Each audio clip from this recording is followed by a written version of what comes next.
History.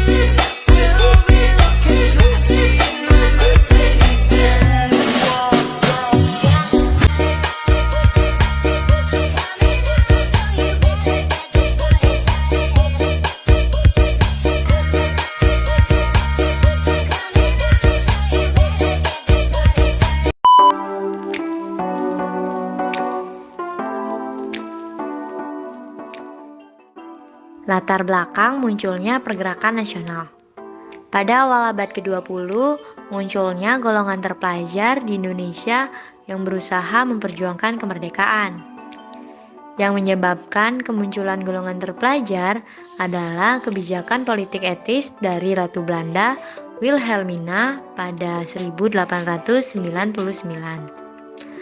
Golongan terpelajar melakukan perjuangan untuk memperoleh kemerdekaan dengan menggunakan suatu organisasi yang teratur. Inilah yang merupakan fase bangkitnya bangsa Indonesia dengan melakukan pergerakan menghadapi kolonialisme. Salah satu bentuk organisasi yang ada adalah organisasi keagamaan. Topik pembahasan yang akan kami bahas. Jadi yang pertama, pengertian organisasi keagamaan, yang kedua, faktor penyebab munculnya organisasi keagamaan, dan yang ketiga, organisasi-organisasi keagamaan pada pergerakan nasional. Organisasi merupakan suatu wadah atau sarana untuk mencapai tujuan dan sasaran dari suatu kelompok. Keagamaan adalah hal-hal yang berhubungan dengan agama. Jadi, organisasi keagamaan merupakan bentuk aspirasi masyarakat yang dituangkan dalam bentuk wadah perkumpulan dari umat agama yang sama atau yang mewadahi suatu agama dengan berlandaskan hukum untuk mencapai tujuan mendakwahkan agama. Berikut adalah faktor-faktor yang menyebabkan munculnya organisasi keagamaan di Indonesia.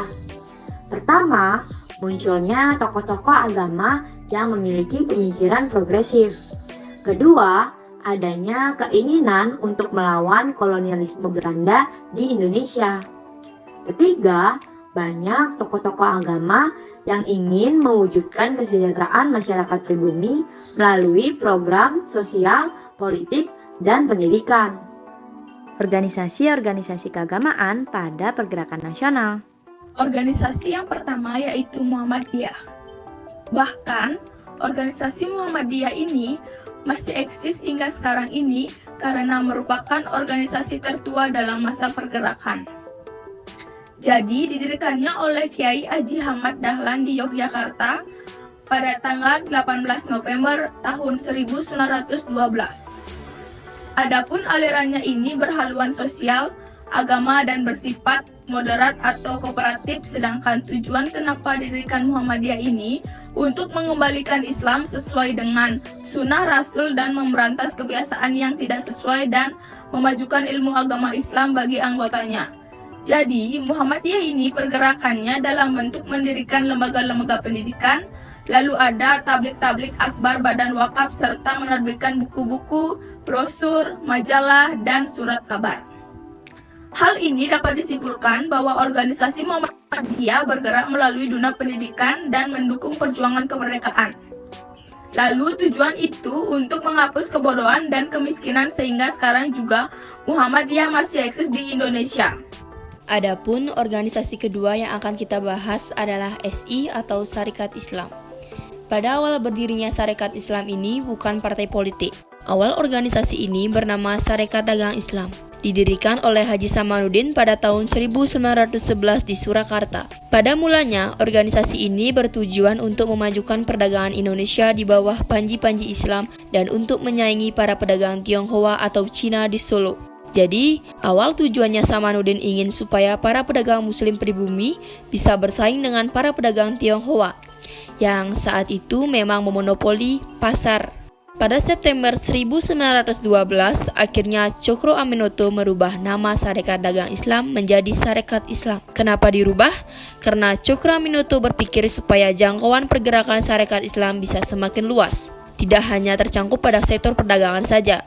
Awalnya, tujuan organisasi ini hanya untuk membantu pedagang Islam agar dapat bersaing dengan pedagang asing atau pedagang Tionghoa dan India. Namun, setelah diganti namanya menjadi Sarekat Islam, membuat ruang gerak dari Sarekat Islam menjadi semakin luas dan tidak terbatas hanya pada sektor perdagangan saja. Terbukti di tahun 1916, pada akhirnya Sarekat Islam ini berubah menjadi partai politik dan bersikap lebih radikal atau istilahnya non-kooperatif terhadap pemerintahan Belanda. Nah, sekitar tahun 1920-an, SI terpecah menjadi dua kubu, yakni kubu nasionalis atau religius atau SI putih dan kubu ekonomi dogmatis atau SI merah. SI merah merupakan SI yang telah disusupi oleh salah satu seorang anggota partai ISDV atau Indeks Sosial Demokrasi Vereniging yang merupakan partai sosialis di Belanda, di mana salah satu anggotanya, Snevliet, melarikan diri ke Indonesia karena keberadaan ISDV ini ditolak di Belanda. Kemudian anggotanya tadi melarikan diri ini menyusup ke SI. Kenapa ia menyusup? Karena Snevliet merasa pergerakan yang dilakukan oleh SI cenderung radikal dan non-kooperatif terhadap pemerintahan Belanda. Dan ia merasa SI memiliki pola yang sama seperti yang ia inginkan untuk melalui pergerakan. Ialah yang menyebabkan setelah ia menyusup yang menyebabkan SI terpecah menjadi dua kubu. Adapun golongan dari SI merah ini terdiri dari golongan muda yaitu Ismaun, Darsono, dan Tan Malaka. Adanya tokoh yang lain haluan ini menyebabkan konflik ideologi adalah SI. SI merah merasakan komunis sedangkan SI putih mempertahankan asas keislaman. Dalam kongresnya yang dilaksanakan pada tahun 1921, anggota SI dilarang untuk merangkap keanggotaan dan organisasi lain. Akibat hal tersebut, Darsono dan Tan Malaka dikeluarkan dari SI karena mereka juga merupakan anggota PKI atau Partai Komunis Indonesia. Adapun organisasi yang ketiga yaitu Nahdlatul Ulama atau disingkat dengan NU, merupakan organisasi kemasyarakatan dan keagamaan dengan simbol-simbol yang menjelaskan tujuan dasar dan cita-cita keberadaan suatu organisasi.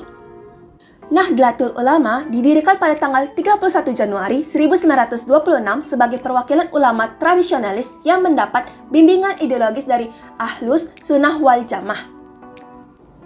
Sampai saat ini, organisasi NU masih menyebarkan dan mengamalkan ajaran Aswaja yang merupakan aliran keagamaan yang diikuti oleh mayoritas umat Islam Indonesia, khususnya Nahdlatul Ulama. Aswaja NU terkenal dengan nama Aswaja Nahdliyah, yaitu Aswaja yang menjadi keyakinan dan dasar utama bagi warga NU dalam semua bidang agama, sosial, pendidikan, ekonomi, budaya, dan politik.